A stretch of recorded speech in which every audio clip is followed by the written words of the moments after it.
Thank you bro. അതൊന്നും ഇപ്പൊ നമുക്ക് ശരിയെന്ന് തോന്നുന്ന കാര്യങ്ങൾ ചെയ്തില്ല എന്നുണ്ടെങ്കിൽ നാളെ ഒരു റിഗ്രറ്റ് തോന്നിയിട്ട് കാര്യമില്ല.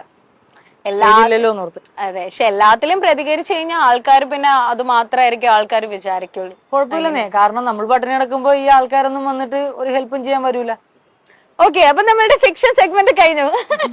ഇനി ഒന്ന് പറഞ്ഞു, ഇത് ഫിക്ഷൻ സെഗ്മെന്റ് ആയിരുന്നു, ഒരു ഫൺ സെഗ്മെന്റ് ആയിട്ട് ചെയ്തതാണ്. പക്ഷെ ഇതെന്തായാലും വരുമ്പോ അത് ട്രോൾ ആയിട്ട് വരുള്ളൂ, അത് കുഴപ്പമില്ല നമുക്ക്.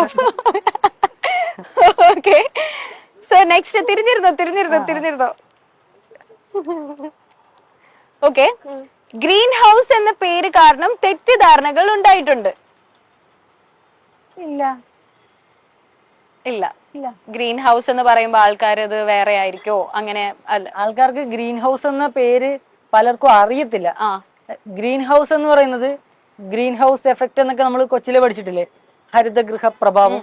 പക്ഷെ ആ ഒരു സംഭവം അല്ലാതെ ഗ്രീൻ എന്ന് പറയുന്നത് പച്ച, ഹൗസ് എന്ന് പറയുന്നത് വീട് എന്ന രണ്ട് വേർഡായിട്ടാണ് ചിലവർ മനസ്സിലാക്കുന്നത്. അപ്പൊ അവർക്ക് ഈ ഗ്രീൻ ഹൗസിനെ കുറിച്ച് അറിയാത്തോണ്ടായിരിക്കും എന്നാണ് എനിക്ക് മനസ്സിലായിട്ടുള്ളത്. ഓക്കെ, ഇന്റർവ്യൂ ചെയ്യുന്ന ആങ്കറിനെ പറ്റി ഞങ്ങൾക്ക് പരാതിയുണ്ട്. ഇല്ല, ഒരു പരാതിയില്ല. കണ്ട പാവങ്ങള്. ഇത് കഴിഞ്ഞിട്ട് വീഡിയോ ഇല്ല, ഞങ്ങൾക്ക് എന്തെങ്കിലും ബുദ്ധിമുട്ടുണ്ടെങ്കിൽ ഞങ്ങൾ ആദ്യം അത് എലിവേറ്റ് ചെയ്യാൻ ശ്രമിക്കത്തില്ല. ആദ്യം അത് സംസാരിച്ച് ക്ലാരിഫൈ ചെയ്ത് ഒരു സൊല്യൂഷൻ ഉണ്ടാക്കാനേ ശ്രമിക്കുള്ളൂ. പക്ഷെ അവിടെ ഇപ്പം നമുക്കൊരു ബുദ്ധിമുട്ടുണ്ട്, നിങ്ങളുടെയൊക്കെ പറഞ്ഞു, നിങ്ങളുടെ സൈഡിൽ നിന്നുണ്ടായ ബുദ്ധിമുട്ടാണെങ്കിൽ നിങ്ങളുടെയൊക്കെ പറയുമ്പോൾ അതിനെ നിങ്ങൾ കളിയാക്കി വിടുകയോ അല്ലെങ്കിൽ അത് അക്സെപ്റ്റ് ചെയ്യാതിരിക്കുകയോ ചെയ്യുമ്പോഴാണ് ഒരു സാധാരണക്കാരൻ നിലയിൽ നമ്മളത് ഡോക്യുമെന്റ് ചെയ്യുന്നത്. കാരണം മറ്റുള്ളവർക്ക് ഈ ഒരു സെയിം സിറ്റുവേഷൻ ഉണ്ടാവാതിരിക്കാനായിട്ട്. അല്ല, നമ്മളായിട്ട് പ്രശ്നങ്ങൾ എലിവേറ്റ് ചെയ്യാറില്ല. പ്രശ്നങ്ങൾ എലിവേറ്റ് ചെയ്യുന്ന ആൾക്കാരുള്ളടത്ത് നമ്മൾ മിണ്ടായിരിക്കത്തുമില്ല. മനസ്സിലായി. സോ നമ്മളുടെ മനസ്സറിഞ്ഞ സെഗ്മെന്റ് കഴിഞ്ഞു, ഇനി നേരിയിരുന്നു. ഇനി ആ വിസിൽ കൊടുത്തു. ഓക്കെ, നമ്മൾ ഊതിയല്ലേ തുടച്ചിട്ട് കൊടുക്കാം. ഓക്കെ, അത് കിട്ടിയിട്ടുണ്ടല്ലോ അല്ലേ? അത് അടുത്ത് ഉപയോഗിച്ചാലും ഇല്ലേലും ഇനി എന്തായാലും ഈ വിസിൽ ഞങ്ങൾ ആർക്കും കൊടുക്കില്ല, നിങ്ങൾ വേണേ വീട്ടിൽ കൊണ്ടുപോകും. Thank you. 2 സെഗ്മെന്റ് കഴിഞ്ഞു, ഇനി ലാസ്റ്റ് ഒരു സെഗ്മെന്റ് ആണ്. ആൾക്കാർ അറിയട്ടെ നിങ്ങൾക്ക് എന്തൊക്കെയാ പറയാനുള്ളത്. സോ ഈ സെഗ്മെന്റിന്റെ പേര് ഞങ്ങൾക്കും പറയാനുണ്ട്.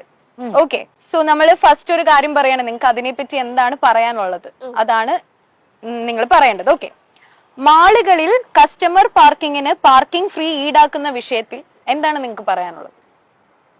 പാർക്കിംഗ് ഫീ അവരുടെ ഇഷ്ടമല്ലേ, അവരുടെ സ്ഥലമല്ലേ. നമുക്ക് പാർക്കിംഗ് ഫീ കൊടുക്കുന്നതിലൊന്നും പ്രശ്നമൊന്നുമില്ല. പക്ഷെ പാർക്കിംഗ് ഫീ കൊടുത്ത് വണ്ടി ഇടുന്ന ഒരു സ്ഥലത്ത് വണ്ടിക്ക് ഒരു സേഫ്റ്റി ബേസിക് ആയിട്ട് അവർ പ്രൊവൈഡ് ചെയ്യണം. അങ്ങനെയല്ല, പക്ഷെ നമ്മൾ മാളിലേക്ക് പോകുന്നിടത്ത് സാധനങ്ങൾ വാങ്ങിക്കാനാണല്ലോ. അപ്പൊ കസ്റ്റമേഴ്സ് അങ്ങനെ പോയിട്ട് പിന്നെയും കാശ് പിന്നെയും വാങ്ങിക്കുന്നത് ഒരു അതത്ര നല്ലതായിട്ട് തോന്നുന്നുണ്ടോ? അത് രോഹിത്തിന്റെ നിലപാട് എന്താണ്, അല്ലെങ്കിൽ രശ്മിക്ക് അതിൽ എന്താണ് പറയാനുള്ളത്? വണ്ടി ഇപ്പൊ സാധനം വാങ്ങാൻ പോയിട്ട് വണ്ടി റോഡിൽ കിടക്കുന്നതിലും ബെറ്റർ ആണല്ലോ. വണ്ടിയോട് സ്നേഹമുള്ളവർ എപ്പോഴും നമ്മൾ ഫീ വാങ്ങിക്കുന്നതാണ്. നമ്മുടെ വണ്ടി ഇപ്പൊ ലക്ഷങ്ങൾ കൊടുത്ത് വാങ്ങുന്നതാണല്ലോ. അപ്പൊ അവിടെ ഒരു 30 രൂപ 20 രൂപ 50 രൂപ എന്ന് പറയുന്നത് വണ്ടിയെ സ്നേഹിക്കുന്നവർക്ക് അതൊന്നും ആയിരിക്കില്ല എന്നാണ് എനിക്ക് തോന്നുന്നത്. അങ്ങനെയാണ് രണ്ടുപേർക്കും തോന്നുന്നത്. അതില് വലിയ അതായത് ഇപ്പോ നമ്മള് മലയാളികളാണ്, നമ്മള് ഒരു മാളിൽ പോകുമ്പോ സാധനം വാങ്ങിക്കാൻ മാത്രമായിട്ട് പോവാം. ഞാനൊക്കെ പണ്ട് 10ാം ക്ലാസ് പഠിക്കുന്ന സമയത്ത് ആലപ്പുഴയിൽ ഒരു ബിസ്മി ഹൈപ്പർ മാർട്ട് എന്ന് പറഞ്ഞുകൊണ്ടൊരു വലിയ ഹൈപ്പർ മാർക്കറ്റ് ഒക്കെ വന്നായിരുന്നു. അപ്പൊ ആ ഒരു ടൈമിൽ ഞാനും കൂട്ടുകാരും കൂടെ അവധി കിട്ടുന്ന ദിവസങ്ങളിലെല്ലാം അവിടെ പോകും. കുറച്ച് AC കൊള്ളാം, കുറെ സാധനങ്ങളും കാണാം, പറ്റുവാണെങ്കിൽ കുറച്ച് മറ്റേ ഐസ്ക്രീമിന്റെ മിക്സ് ഉണ്ടല്ലോ, അതായിരുന്നു ഞങ്ങൾ ആകെ മേടിച്ചോണ്ടിരുന്നത്. അല്ലാതെ ഞങ്ങള് ഒന്ന് എക്സ്പ്ലോർ ചെയ്യാൻ പോകുന്നതായിരുന്നു. അപ്പൊ അങ്ങനെ എക്സ്പ്ലോർ ചെയ്യാൻ പോകുന്നവർക്ക് പാർക്കിംഗ് ഫീ കൊടുക്കുന്ന കൊണ്ട് കുഴപ്പങ്ങളും ഉണ്ടാവില്ലല്ലോ. അല്ലെങ്കിൽ അവർക്കേന്ന് മേടിച്ചില്ലെങ്കിൽ ഇവർക്കാണല്ലോ അത്രയും പാർക്കിംഗ് സ്പേസ് പോണത്. So next one, free left അനുവദനീയമായ സിഗ്നൽ ജംഗ്ഷനുകളിൽ വണ്ടികൾ പാർക്ക് ചെയ്യുന്നത് കാണുമ്പോൾ വണ്ടി റോഡിൽ പാർക്ക് ചെയ്യുന്നത് കാണുമ്പോൾ നമുക്ക് ദേഷ്യം വരാറുണ്ട്. കാരണം ബാക്കിയുള്ളവർക്കും കൂടെ യാത്ര ചെയ്യാനായിട്ട് അവകാശമുള്ള റോഡുകളാണ് ഇവന്മാര് ബ്ലോക്ക് ആക്കുന്നത്. ഇതുകൊണ്ട് ചിലപ്പോൾ അടുത്തൊരു അപകടം വരുന്ന ഒരു തട്ടലോ മുട്ടലോ കിട്ടുന്നത് പുറകെ വരുന്നവർക്കിട്ടായിരിക്കും. അപ്പൊ ഇതിനൊക്കെ പ്രോപ്പറായിട്ടുള്ള ഒരു നിയമ നടപടിയൊക്കെ ഉണ്ടെങ്കിൽ, അതായത് ഈക്വലായിട്ട്, അല്ലാതെ സാധാരണക്കാരൻ്റെയൊക്കെ നിയമ നടപടി ഉണ്ട്, പൈസ ഉള്ളവർക്കേലും പൊളിറ്റിക്കൽ ബാക്കപ്പ് ഉള്ളവർക്കേലും നിയമ നടപടി ഇല്ല എന്നുള്ള ഇന്നത്തെ ഈ ഒരു സിസ്റ്റം പോരാ. എല്ലാവർക്കും ഈക്വൽ ആയിട്ടുള്ള പണിഷ്മെന്റ് കിട്ടണം, എല്ലാവർക്കും ഈക്വൽ ആയിട്ടുള്ള നിയമം ഇവിടെ ഉണ്ടാവണം. ചില പ്രമുഖരുടെ വാഹനങ്ങളിൽ കർട്ടനും കൂളിങ്ങും ഫിറ്റ് ചെയ്യുന്ന വിഷയത്തിൽ അത് ബേസിക്കലി പൊളിറ്റീഷ്യൻസിന്റെ കാര്യത്തിൽ മാത്രമേ സാധാരണക്കാർക്ക് മെയിനായിട്ടും പ്രതികരിക്കാൻ ഉണ്ടാവുള്ളൂ. എനിക്കും അത്രേ ഉള്ളൂ. അതായത് നമ്മളാണ് ഇവർക്ക് ശമ്പളം കൊടുക്കുന്നത്, നമ്മളാണ് ടാക്സ് കൊടുത്ത് നമ്മുടെ ഗവൺമെന്റ്സിനെ തീറ്റിപ്പോറ്റുന്നത്. ഓഫ് കോഴ്സ് അവർ ചെയ്യാനുള്ള പരിപാടികൾ, ചെയ്യാനുള്ള ഡ്യൂട്ടീസ് അവർ ചെയ്യുന്നുണ്ടെങ്കിൽ നമ്മൾ 100% റെസ്പെക്ട് ചെയ്യാം, പാർട്ടി ഭേദമന്യേ. എനിക്കൊരു പാർട്ടിയും പൊളിറ്റിക്സും ഇല്ലാത്തൊരു മനുഷ്യനാണ്. ഒരു സാധാരണ മനുഷ്യൻ പണിയെടുക്കുന്നു, അന്നന്നത്തെ അന്നം കണ്ടുപിടിക്കുന്നു, വീടിനെ പോറ്റുന്നു, അത്രേ ഉള്ളൂ. അപ്പൊ നമുക്ക് നമ്മൾ ഈ ഓരോ കാര്യത്തിനും കൊടുക്കുന്ന ടാക്സ് കൊണ്ട് നമ്മുടെ തലയ്ക്ക് മേളിൽ രാജാവ് കളിക്കുന്ന ആൾക്കാരെ കാണുമ്പോഴത്തേക്കും, പൊളിറ്റീഷ്യൻസിനെ കാണുമ്പോഴത്തേക്കും ഈ നാട്ടിൽ ജീവിക്കാനായിട്ട് പലപ്പോഴും ഒരു ബുദ്ധിമുട്ടാണ് തോന്നുന്നത്. മനസ്സിലായി. ഇപ്പൊ രോഹിത്തും രശ്മിയും പോലീസ് സ്റ്റേഷനിൽ പോയിട്ടുണ്ട്. അതല്ലാതെ അത് നമ്മൾ വീഡിയോസിൽ കണ്ടിട്ടുണ്ട്. അതല്ലാതെ പോലീസ് സ്റ്റേഷനിൽ എപ്പോഴെങ്കിലും പോണ്ടി വന്നിട്ടുണ്ടോ? പോയിട്ടുണ്ട്. പോയിട്ടുണ്ട്. എനിക്ക് ബസ് സ്റ്റോപ്പിൽ വെച്ചിട്ട് ഒരാള് ബുദ്ധിമുട്ടിച്ചു.